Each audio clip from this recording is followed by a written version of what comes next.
Welcome to the commentary booth where we watch and you guessed it, commentate on the week that was in movies and TV. I'm your host and play-by-play commentator Jamie Apps, and each week I'm joined by a rotating cast of colour commentators to help you find your next viewing treat. This week I'm joined by an impact fee technician who lists their favourite movie as A Nightmare on Elm Street and favourite TV show as Golden Girls. Welcome back to the show, Corrina Mabey. What's up? How's it going? Not too bad. No spooky trips yet? No. Or no more since the last time? It's correct. Yeah, it was gonna go tonight, but we collectively decided that we needed an extra day, so we'll be hitting it hard tomorrow. And I did the calculations, and Chloe and I only have 3 houses left out of 10, and that's how much we accomplished in 3 nights, just for the record. Yeah. See, that's why you needed an extra day, because you just went balls to the wall last week and did 3 crazy long nights instead of, we have all month. Let's space it out. Take it easy. We couldn't help ourselves. We just like having fun. And I like abandoning my child on occasion. So, I mean, it's cool. Great parent. Scary monster jumps out. Bye. I mean, it's not my fault. She was like the slow one. Whatever. I couldn't help it.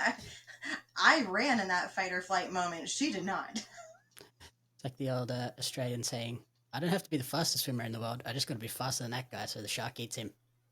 100%. I mean, I knew where she was. She was like right behind me, just like by a mile. That's cool.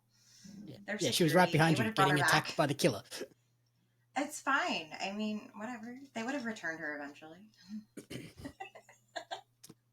Oh, God. Alrighty. Before we dive into today's episode, Pario magazine stands in solidarity and support of the WGA and SAG-AFTRA in their fight for better working conditions.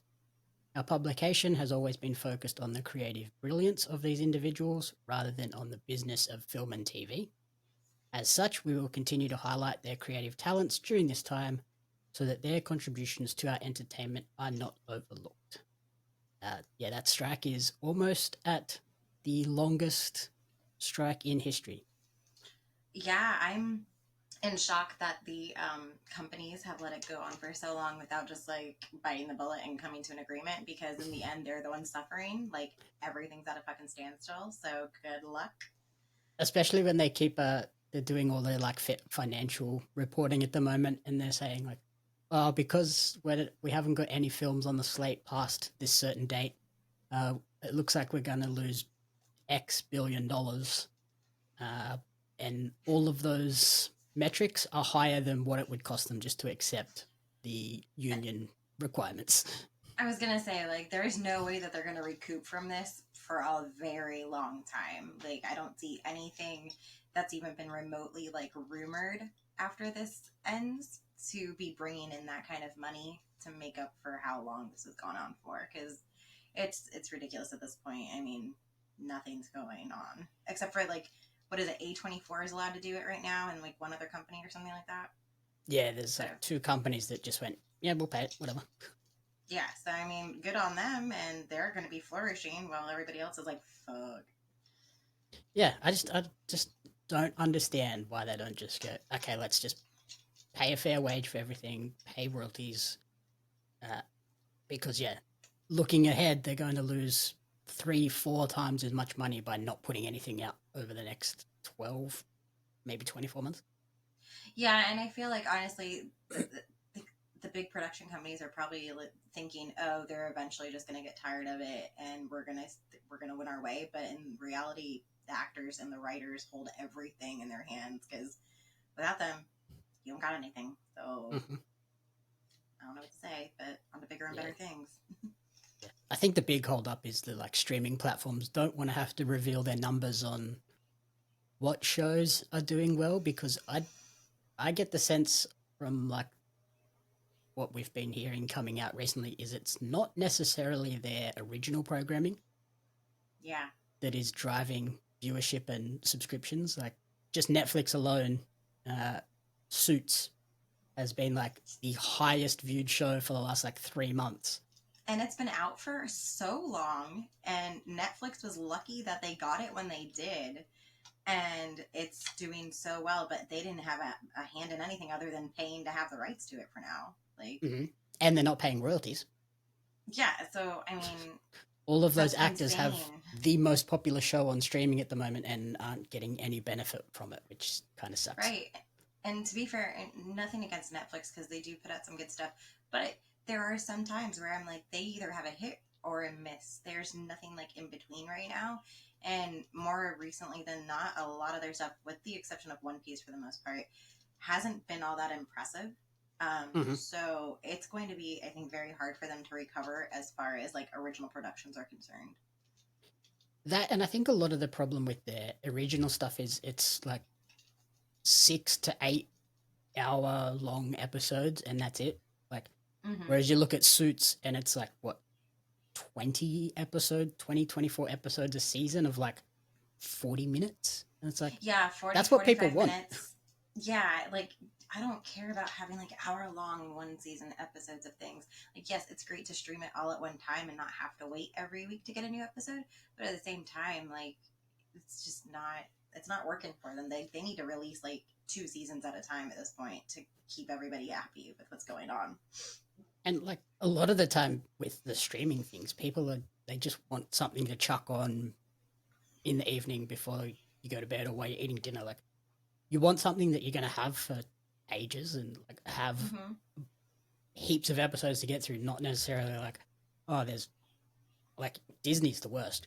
6 episodes, an hour each. It's 6 weeks and it's done. It's like, oh.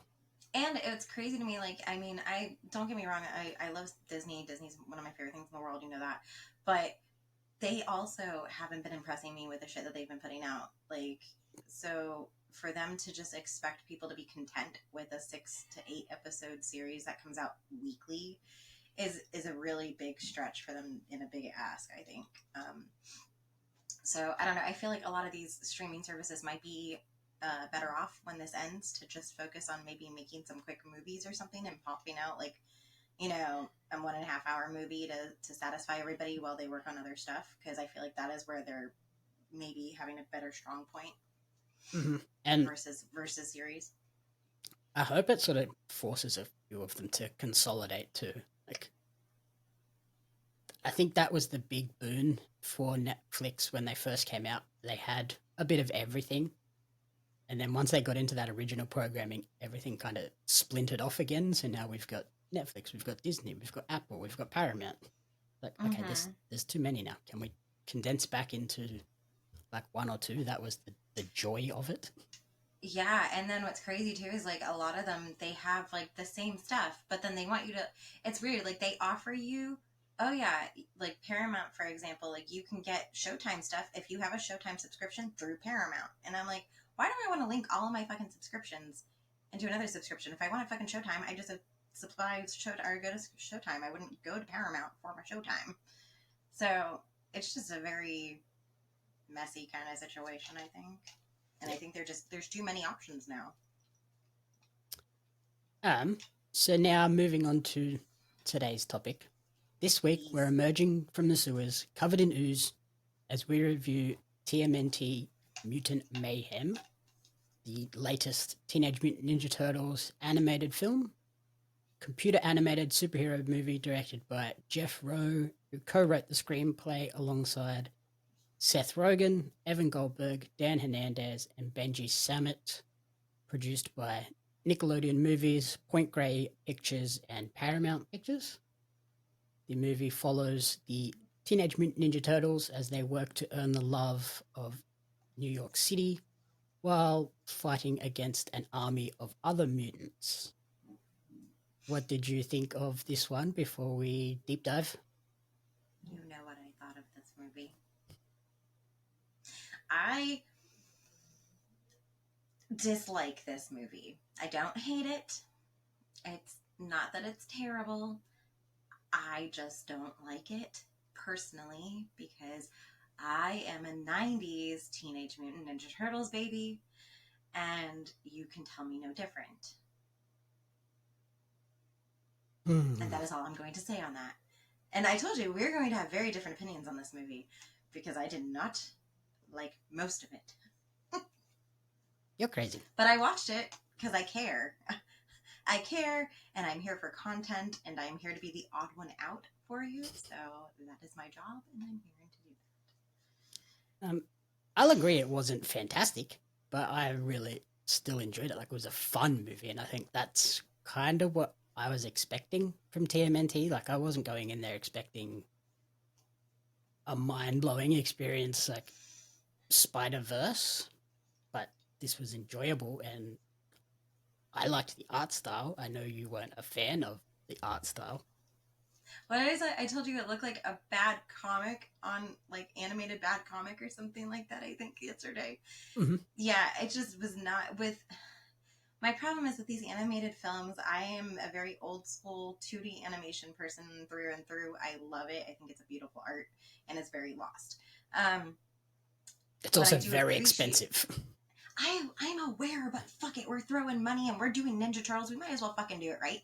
Anyway, so that being said, Spider-Verse is fantastic, and it's such a unique art form. And with movies like that coming out, and then you see something like this come out, there's just no way to compare it. And I feel like they just fell very short. They could have easily just gone with a very simple CG kind of thing, like we've seen multiple times with like How to Train Your Dragon and stuff like that, and I think it would have been perfectly fine. I think this kind of made it a little bit messy looking, in my opinion. But again, that's just me. I'm just not a fan of the way that this came across the screen. Yeah, fair. I was reading about it yesterday afternoon, and apparently the idea behind this rough cartoon comic style, which reminded me a lot of like 90s Nickelodeon, like the Rocket Powers and the Are Real Monsters and stuff like that. Apparently the idea behind it was they looked at Spider-Verse and saw how well it did with a very unique animation style, so they wanted something of their own, but they wanted to heavily resemble the Ninja Turtle concept art, which has a similar style to it. Like all concept art has that sort of rough sketch to it. So they went down that path with the exaggerated features and spikes and the effect, like random effects lines in the background and all over the place, because they wanted to encourage the artists to embrace their imperfections and draw like teenagers to give it that more youthful feel, which fits in with the whole theme of Teenage Mutant Ninja Turtles. I mean, then they got their point across, and it did come off very rough. Like, I feel like my kid could have probably sketched something very similar. So, in that sense, it does come off, and it does get that point across that, yes, this was inspired by a teen kind of artwork style. So kudos to them on keeping with that and that idea. It is a very fresh idea. So I mean, it's obviously not going to appeal to everybody, but it's cool that they were able to kind of stay true to that. Yeah, like it's obviously a clear choice, not necessarily like, oh, this is the best we could do. Like they've definitely chosen to go that way.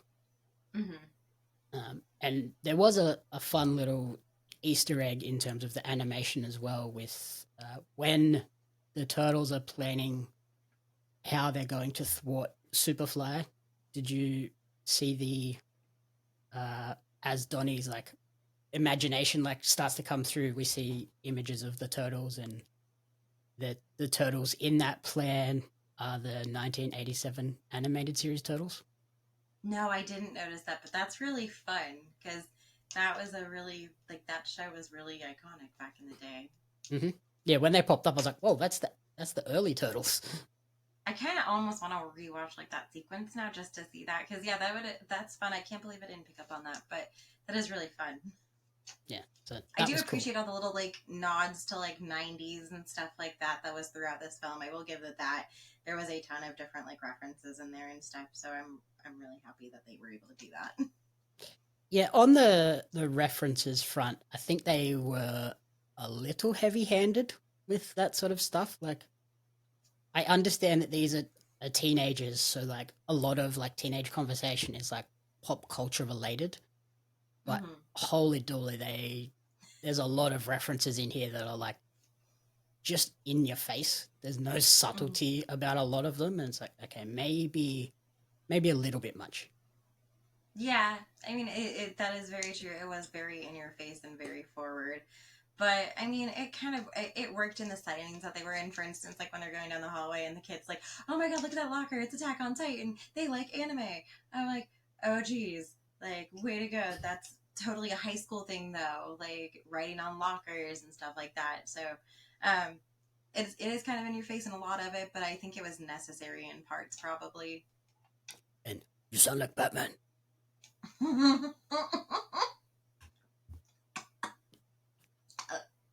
Thanks. I didn't mean to kill you with my Batman. I'm Batman. You couldn't have waited until I was done drinking, so thanks. Yeah. A few of the others that I picked up on were obviously the BTS. Like that was a pretty big one where they really crammed that down your throat. And my favorite were all the Chris's popped up. I had this conversation with I think Blake about there's too many Chris's in Hollywood, and then they're all in this movie. Yeah, it was a lot, and I was like, Jesus fucking Christ, can we tone it down? Yep.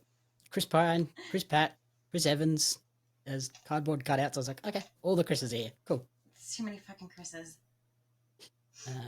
And there was a cool hip hop one as well, tying in with like there was a lot of like hip hop music throughout it. But did you other pick than up like Ice Cube dropping a fucking notorious line? That one. 6 a.m, police at my door. Nice little nod to Ice-T by Ice Cube. I'm like, oh my god! Like if you don't know that was Ice Cube there, you definitely know now. Yep. Yeah. When that popped, I was like, oh, that's cool. I was like, wait, that's a lyric. That was a fun one. Yeah, I will say that even though this was not my cup of tea, Ice Cube was fantastic as a villain. Like, he was absolutely wonderful. I honestly feel like he was probably the most well cast character ever next to Jackie Chan. Yep. Did you hear where Ice Cube took on the role as well? No, but I'm sure there's a good story behind that one. So basically, he took it on because he loved like the Superfly name and how it was kind of a gangster character, and Yeah. also him and his kids watch TMNT, like the Ninja Turtles Okay. cartoons. So he was like, "Yeah, I'll do it." That makes sense, and that's wonderful. But yeah, he was fantastic for a villain. Like I loved it, and I honestly kind of felt bad for Superfly. Just saying. I did until he just wanted to turn everyone into mutants. And it's like, okay, well, hang on, whoa, like. I mean, whatever. What's wrong with the little pushy stuff? You know, come on, conform. Yeah, he's kind of like Magneto, where it's like it's like Magneto and Professor X, where they both want the same thing, but they're both going about it in very different ways. Like, yeah, the turtles 100%. just want to be accepted and be able to live a normal life, and they're going to do that by helping people. Whereas Superfly's like, no, screw them. I'm just going to turn them all into mutants so that they have to accept me because they are just like me. Yeah. So yeah, I did pick up on a lot of like similarities in theming between X-Men and TMNT, which I guess has kind of always been there, but this was very clear distinction between it was like kind of on that racism, assimilation, acceptance vibe. That's true, and this was a good way of like kind of I guess getting across to kids that it's okay to be different and you can still kind of be accepted. That's what I pretty much took away from this is like any kid that comes out here is gonna be like, oh damn, look at that, there's a turtle in a fucking school, like that's pretty cool. I could totally be different too and be accepted. So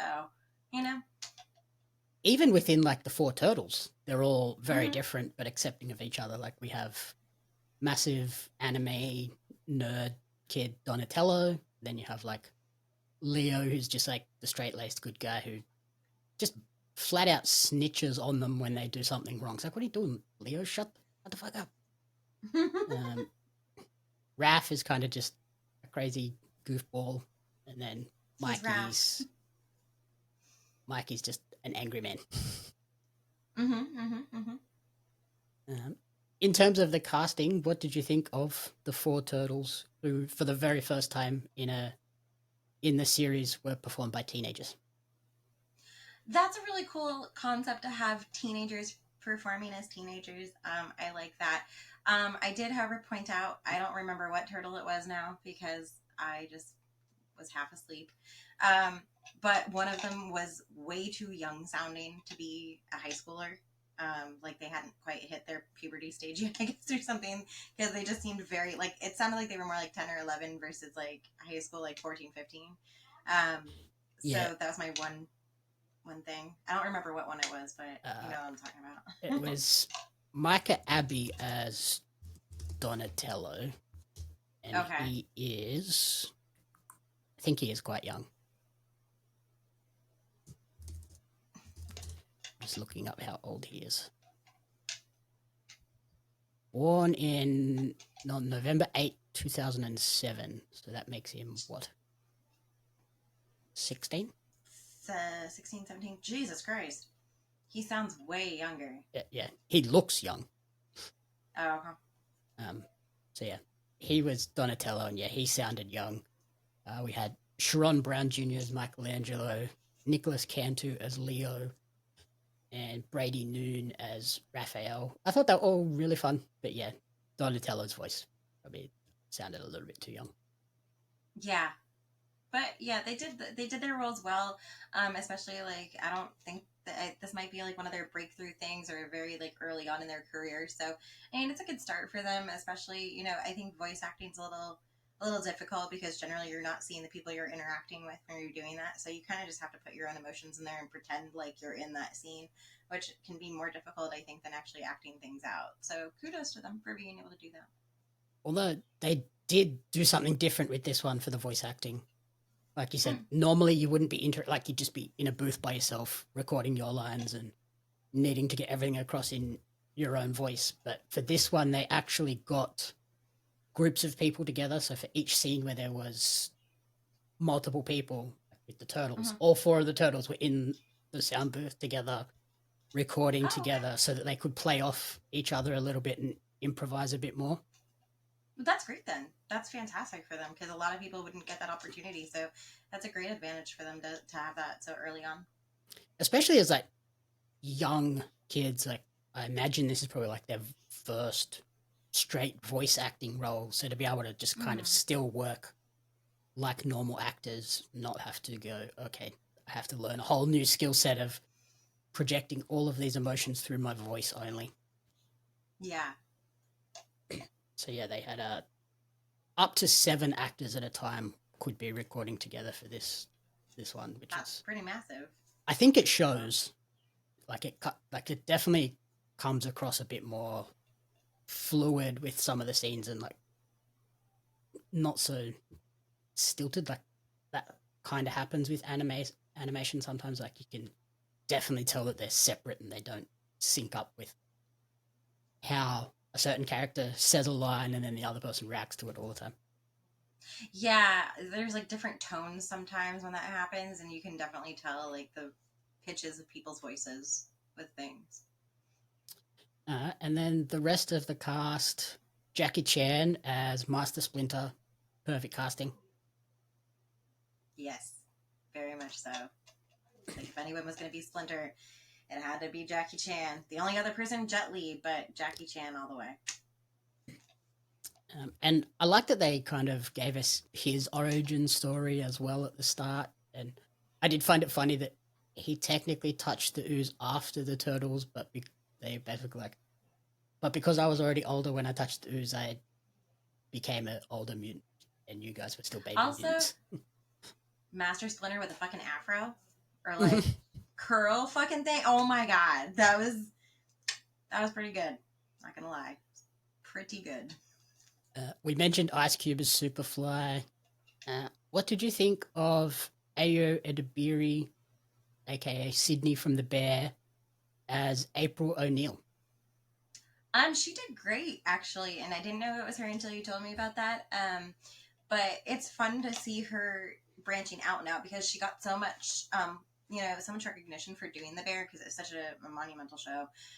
So it's good to see that she's starting to get more recognition and offered more things. Um, it is kind of weird though because she looks young, but I don't think she's very young. So for me, knowing what her her face and like what she's done, it was kind of hard for me to put her into a high school character. But I still think she did very well at doing it. Mm-hmm. And then, like, I thought she was great as well, but Mm-hmm. a lot of controversy about this version of April O'Neil. I thought it was fun. It worked for me. Yeah, I mean, whatever. We've seen April in so many different ways. So, I mean, you know, we've seen her be wasn't Megan Fox April O'Neil or something like that too, and that terrible maybe one. I don't know. There's been a bunch of April O'Neils, and I don't think it was bad at all. It's just a younger version of April, I think. And yeah, I just saw so many people like up in arms that it was a black April O'Neil and like a bigger April O'Neil. Like, she doesn't always have to be like hot redhead. Like, she's a side character. They're the same people who got butthurt over fucking Black Ariel. Like, get the fuck over it. I don't know what you expect. Things are changing. Things are always going to evolve. Get the fuck over it. Get the fuck out. Yeah. That's all I'm going to say.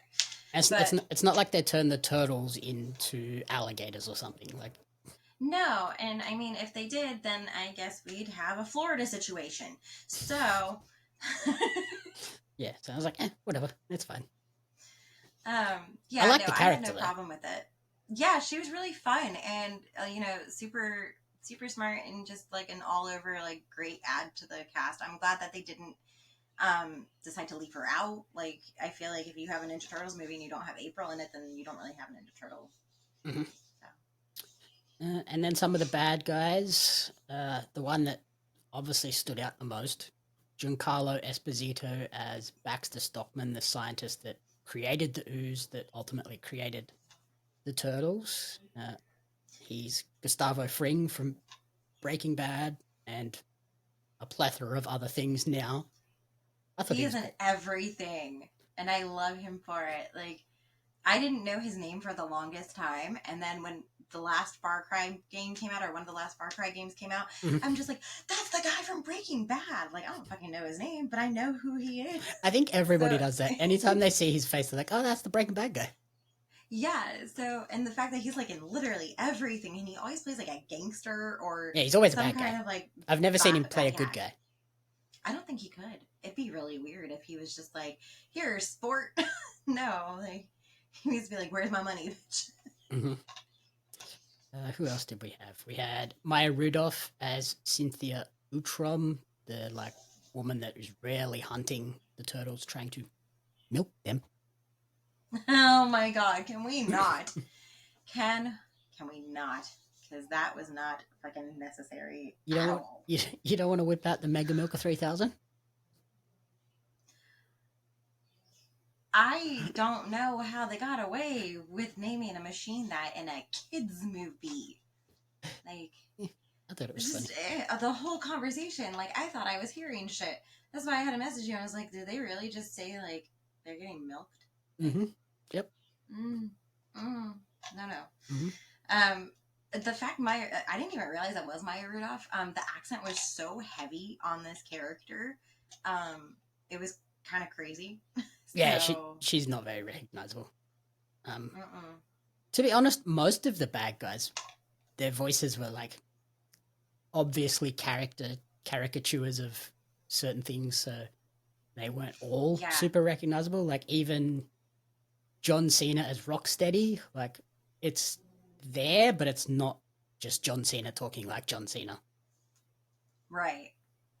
It was it's, I don't know, for some reason all of these villains, like, I feel like the actors just kind of went crazy a little bit and just decided to just go ham. Like, if I were a gigantic mutant rhinoceros, what the fuck would I sound like? You know, if I was a huge mutant gecko, what would that sound like? Not, oh, this character needs a unique voice. It's just, I'm going to play this animal as if it were a mutant at this point. Yeah, I think they were probably given that sort of leeway to just get wacky with it. Like, these are wacky characters. Like, they're not our core group of like the Turtles and Splinter. So like, just be silly. Yeah, it was different. Seth Rogen as Bebop was probably the most recognizable, just because he has such a recognizable voice. Yeah, That is very true. It is kind of hard for him to hide his ways because he is unique. Rose Byrne as Leatherhead with a very, very grating Australian accent. I heard that and I go, damn, that's as if I would have said that. Like, it was downright awful. Especially because she's Australian. It's like, oh my god. That's what was crazy to me. I looked at that and I'm like, you didn't even have to put on a fucking accent. You Like, could have just talked. That's what you sound like. You could have literally, like. Although I think she has kind of lost her accent a lot. So. Oh no, she like sounded like fucking female Crocodile Dundee for a hot minute, and I'm like, bro. Yeah, she cranked up the Aussiness. Yeah, that was a much. It was worse than you, and I have a hard time understanding you sometimes. Don't go down a survey. Oh my god, can we not? I don't need to scratch my head any more than I already do. Who else did we have? We had Natasha Demetrius as Wingnut. Fine. Paul Rudd as Mondo Gecko. That was a cool one. Yes. Paul Rudd is my like Lord and Savior. I swear, I think he's just wonderful, and he can just do no wrong. I don't care what he's in.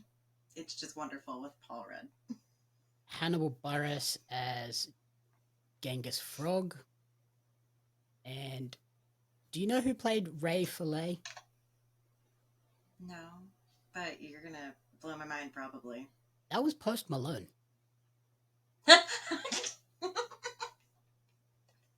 Okay, we just threw everybody in this fucking crock pot of mix. Mm-hmm. Like, yo, you want to be in a Ninja Turtles movie? You got it.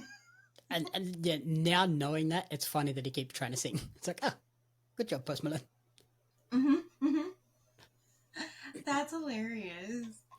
And then there was one other cameo that you may not have picked up on during one of the flashbacks in Times Square. One of the bystanders was the YouTuber Mr. Beast. Oh, I know about that guy. I know, I'm going to sound really dumb. I don't watch any of that kind of stuff, but I know of him. Yeah, I just know he gives away through my kid. Lots of crazy amounts of money and cars and stuff. Yeah, like he does good on stuff. But yeah. That's kind of fun though for him too. Yeah. Random cameo. And then, so plot-wise, what did you think of, like, the main thread of the story of them trying to get accepted by everyone? I think it's kind of almost a generic storyline for Ninja Turtles. I feel like they've always kind of wanted that. They've always had that need to be wanted and accepted. And they've always been kind of shunned, which is, understandable. But it wasn't horrible. I feel like it was almost kind of long, honestly, for an animated movie that's had a decent runtime. And I feel like it kind of got lost here and there a little bit. Mm-hmm. So maybe that was just me. I think because it is like the reintroduction of these characters, they did have to sort of jam a lot in there. Like we got the Turtles' origin. Even April got a little bit of an origin story. Splinter. Cute girl. Splinter got his origin story. Superfly. I thought they were all really well done and quite quick so that we could get back to the main story, which, yeah, like we mentioned, was all about the Turtles feeling isolated and just wanting to fit in, so they go about that by being heroes. According to the crew behind it, the whole idea was the Turtles' isolation is meant to mirror the sort of teenager feeling isolated and wanting to fit in, and I think they definitely captured that vibe. And at times it was like kind of sad as well when they're like sitting on the roof and realizing they can't like just go and watch a movie or do anything. It's like, oh. Right. Yeah, it is kind of a sad thing, and it kind of hits home because my kid has friends that are like that, and so to see them kind of like, use that and bring awareness to it, it's a really good thing. And, hopefully, I mean, I know it kind of sounds depressing, but I kind of hope that it's a growing trend where they kind of like shed light on certain things that high schoolers go through that people might not actually see or want to see for the most part. And the fact that they can put it into a kid's movie, so children can also kind of be aware of what's going on, is a great thing. Mm-hmm. And I love that obviously at the end, the only way for the turtles to win is for them to all like work together and use each other's strengths, because like at the start when they're trying to fight, they're basically fighting as individuals, and then at the end they all have to start, they realize, oh, we have to work together, we've got to use like Donatello's brains and Raph and Mikey's crazy athleticism, and then Leo's leadership to finally succeed in achieving the goal of defeating the mega mutant. Right. I think I honestly, as much as I hate to say it, the mega mutant was cooler than all the other villain mutants. Still doesn't top my favorite villains of all time from the Ninja Turtles, but we're not going to go down that path. Why? Razor and Taka. Because you have giant fox and turtle, and not even like turtle, but like a loggerhead turtle, whatever the fuck he was, turtle. And they were cool. This was okay. Yeah, it was fun. I did like the like horses for legs, multiple horses for legs, and that was random. it was weird. It was a strange, very awkward kind. Yeah, to look at him was very awkward because every time you looked at him, it changed or you saw something new, and it just got worse every time I stared at it. It was a very like, what the fuck is on my screen? It was a very gross mutant. I'll give it that much. Mm-hmm. Yeah. Like the animation team just literally threw up all of their mutants into one huge thing and said, "Yeah, this is great." Yeah, I think the plot was fine. Like, it obviously wasn't crazy deep and meaningful, but it did the job of getting the point across of just accept people for what they are and what they like. Like, don't be a jerk. Yeah. Couple of cool Easter eggs. The pizza van finally appeared at the end. I was so stoked to see that pop up. The high school is called Eastman High School, which is a nod to the original Ninja Turtles co-creator Kevin Eastman. Okay. And when April is interviewing the Turtles after they first meet, they're sitting under a sign that says The Laird, which is a nod to the other co-creator, Peter Laird. Oh, okay. That's fun. Cool to have them in there. And Kevin Eastman also got a cameo in the movie as the helpful person that like lifts up one of the turtles in the final sequence when they're fighting and they need a hand up. He is that person. That's fun. Like, he got to kind of like, still be a part of that universe, which is great to see. And then a spoiler for the post-credits scene, the ultimate Easter egg, the one that I was waiting for the entire movie. Shredder! And I told you it's never going to happen. I know, and I knew you were going to be wrong. I was right. I was like, there's no way it's not going to happen. I just wanted to piss you off because you just like sent me angry face, and I go, yep, that's going to grind your gears if it doesn't happen. You were so wrong. You were so wrong. Admit it. It's okay. Shredder. You're wrong on a lot of things, so it's cool. So with the Shredder tease in the post credits, that obviously is going to lead to this series continuing, which we have got confirmation for that it has been greenlit for not only a sequel movie, but a 2-season 2D animated television series for Paramount called Tales of the Teenage Mutant Ninja Turtles. So there's at least 2 seasons of TV and a sequel movie coming. There is also a TMNT Mutant Mayhem game coming out being published by Outright Games, which is scheduled for 2024. So well, they've obviously here comes everybody's going to be on the Ninja Turtles train now, which I mean, good for them because I mean I love seeing nostalgia kind of make a new round and get introduced into the younger generation, because it's what I grew up on. And I think a lot of it was really fun, and I think we've lost a lot of that because there's so much crap going on. So it's nice to have something fun to look forward to. Yep. So yeah, very glad that it's going to continue, and I'm excited to see these turtles versus the new Shredder. That should be a fun series, especially because the director is coming back to direct the sequel, and then the production company Point Grey is going to produce both the sequel and the series. So it will feel cohesive. It's not going to be like, oh, we're farming off the series to a different production company, and it's in the same universe, but it's going to feel different. So at least this way, it's all going to feel like it's all connected. Yeah.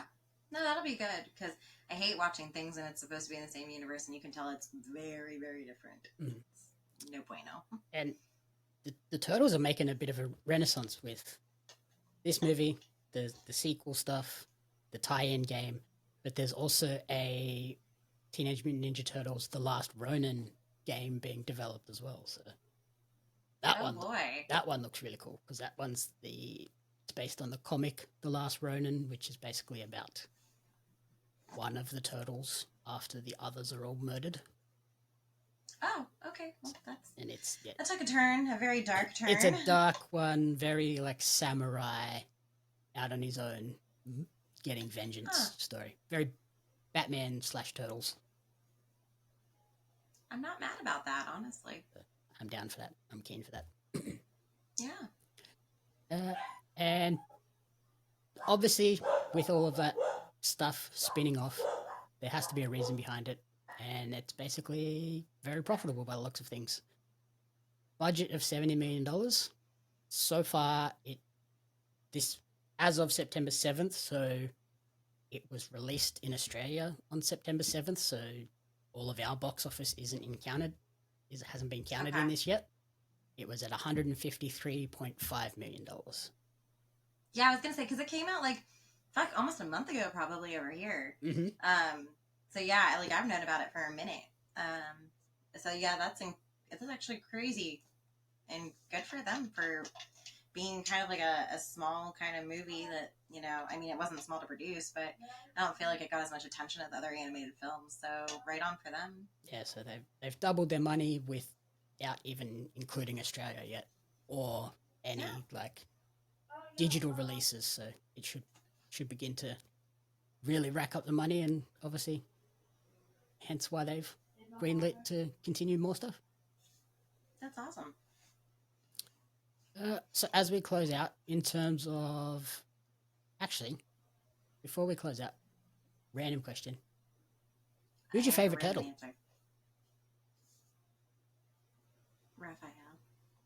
How did I know you're a Raph person? There's nothing wrong with Raphael. Fuck off. I'm disappointed. He's the best. Disappointed. Oh, that's good. You don't know my favourite turtle. You were disappointed with me in this whole fucking movie anyway. Yeah. Bet you don't know my favourite turtle. Donatello. Nope. Michelangelo. Nope. I'm a Leo boy. Oh, for fuck's sake. Even though he is a big goddamn snitch dork in this one. I was gonna say, of course you had to pick the goody two-shoes fucking Ninja Turtle. I just like the blue It's guy. okay to be wrong. I just like the blue guy. It's okay to be wrong. And to close, in terms of a rating, what would you give Teenage Mutant Ninja Turtles Mutant Mayhem? I'm gonna give it 3 pizza slices.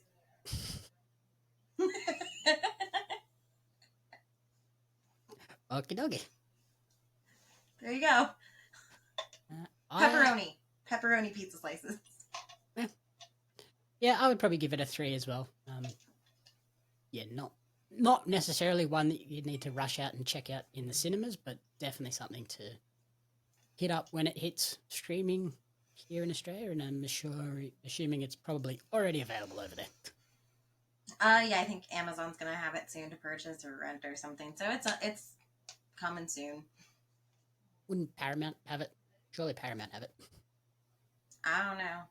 since it's a Paramount Pictures. Well, to be fair, Amazon, like, you can rent things from any platform on Amazon, so I don't know where it's going to be, though. Yeah, I assume it'll hit Paramount at some point, so definitely worth checking out. Yeah, I would think so. Yeah. Alrighty.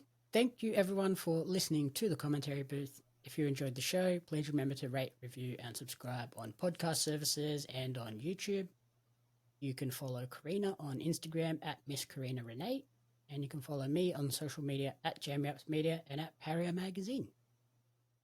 The Commentary Booth is a fan-funded production of JamieUps Media. You can support the podcast alongside our magazine, Pario Magazine, on Patreon at patreon.com/JamieUps Media. The following people supported at the publisher level or higher, and you cannot fathom how incredibly appreciative we are for their support.